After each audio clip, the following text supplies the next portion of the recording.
Welcome back to Shadcn. Today we are going to explore our next component, that is date picker. So last time we completed the data table exploration. That was part 11 and this is the part 12. So let's quickly start and complete this. So on the sidebar, click on the date picker and this is the demo that they are showing. This is how it is going to look like. And if you want to use the code, just click on that and copy the code and paste it. And this is the instruction to install it. The date picker is built using a composition of popover and calendar. So it is itself not a component, but it is a combination of multiple components that are built by Shadcn. So they are saying that you should see the installation instruction for the popover and calendar separately. Once you are done, you can start using it, because in this documentation they did not provide any instruction to install anything because it is not a component itself.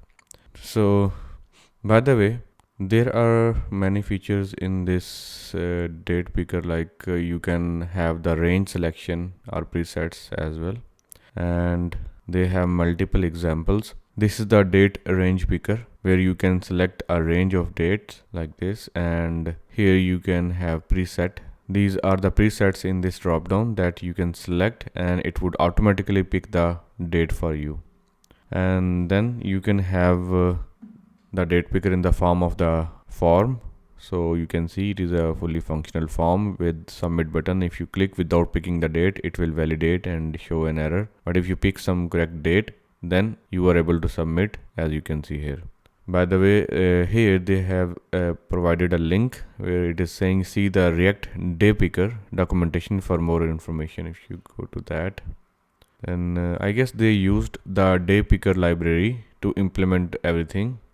So let's quickly start using it. Go to the popover and calendar documentation, and here copy this command, open VS Code and open the terminal in the root directory of this project, and paste the command to make sure that you install the popover.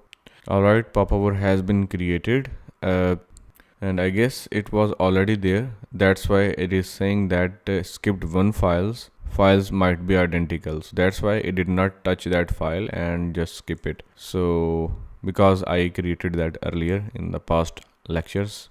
So now close it, and we need to make sure that the calendar is installed. So copy this command and paste it here. Okay, it is saying that the button already exists. Would you like to overwrite? If you made some changes, then you should be careful. You should not make any change. You should not replace it. But if you think that you did not make any change, you can just let it override. Okay, the button and calendar were already there, so that's why only button was updated. It did not change the calendar because it was identical, but in the button there were some changes, so it just replaced them.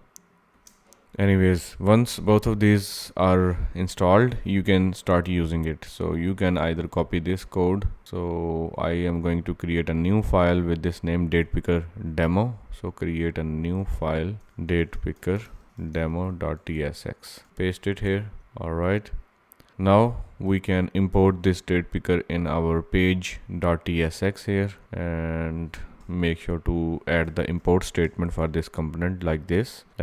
So now let's start the server by running the command npm run dev. Okay, open it in the browser and wait for it. All right, it is now functional. You can select the dates. Okay, now we can try different components as well. Also, it is saying that the component is built on top of React day picker. So that is what I was saying earlier. They use this library. So behind the scene, this is functioning, but they used Shadcn to design it and to make it better visually.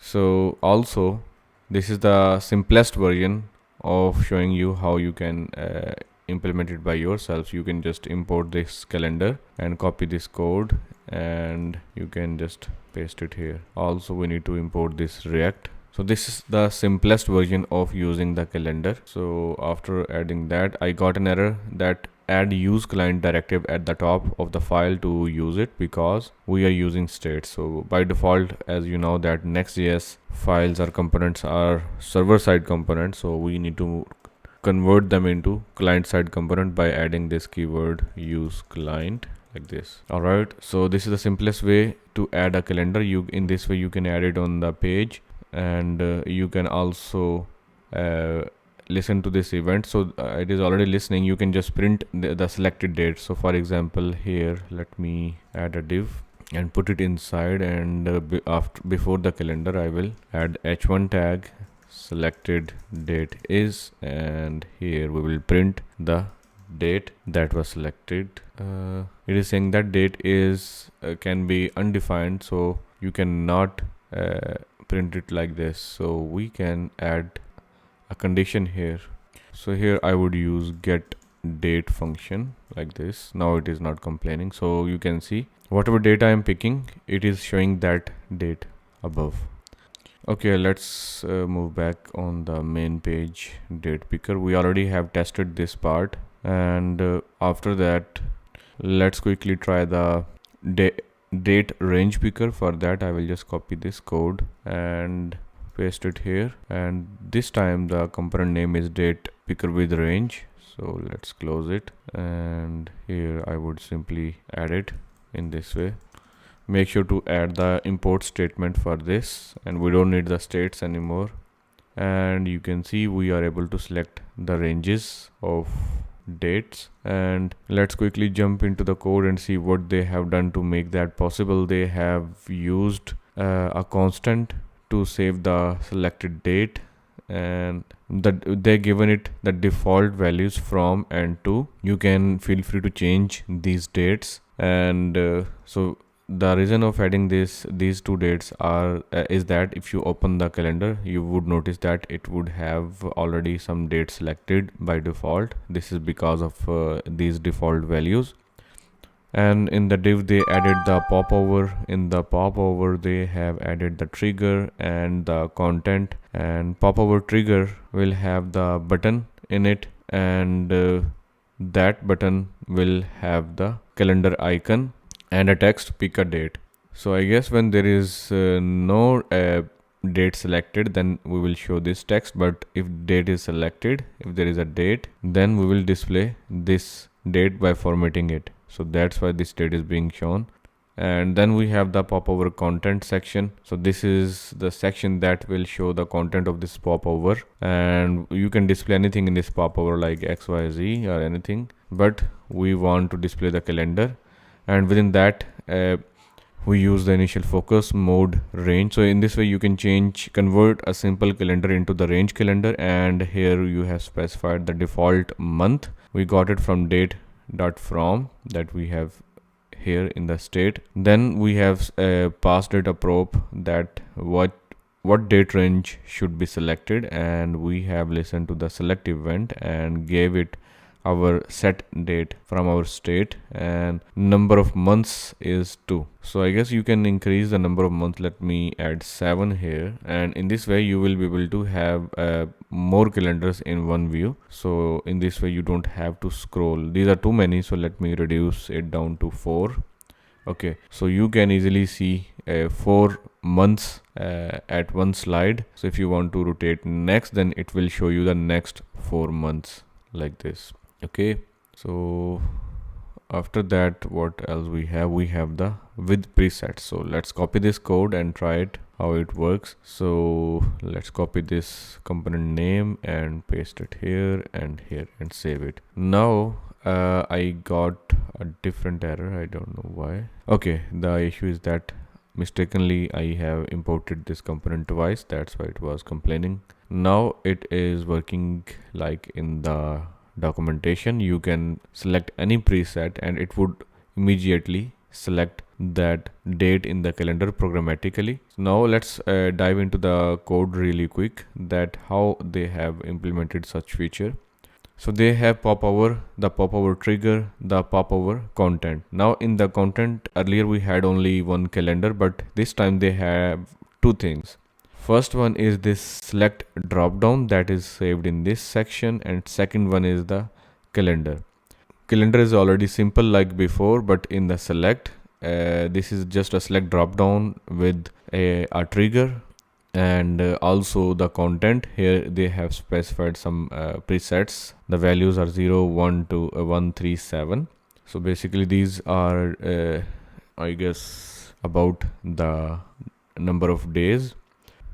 And on change, whenever somebody select an option here, we will update the date state, and we will call the set date function, and we will call add days from date dash fns function. And first parameter would be the instance of date class, and we will pass the number of days that we want to add. So in that way it would give us the new object from date, and we will save it in our state, and that state would be sent back to the calendar in selected date, and it would immediately select the relevant date in our calendar. After that, let's quickly try this form example. Copy paste in this, and copy the name of this component, date picker form, and here I'm going to replace it like this. Save it, and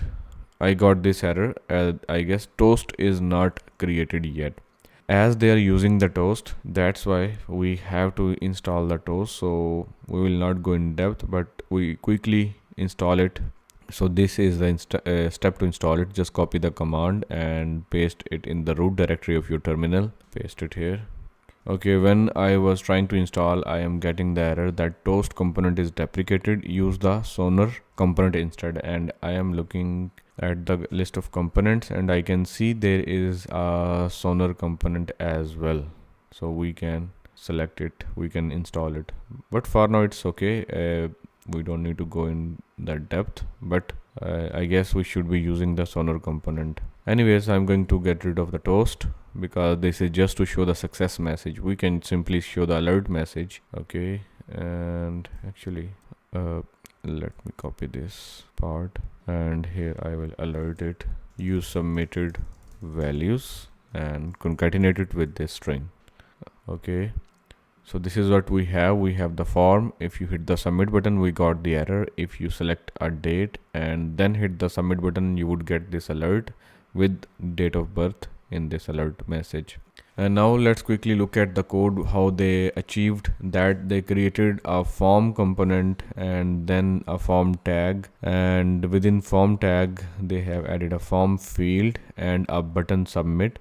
In the form field they have the form item, and in the form item they have the popover and the form description. And in the popover we have the form trigger, and we have popover trigger and popover content. And the trigger, we simply have the form control and a button within form control, and that button has the same thing. The icon and the pick date message are the value of the selected date. And after that, in the content, again we have just calendar with some props like mode single selected. Earlier we had mode range, but now we have mode single, and selected is the value from our state, from our field of the form.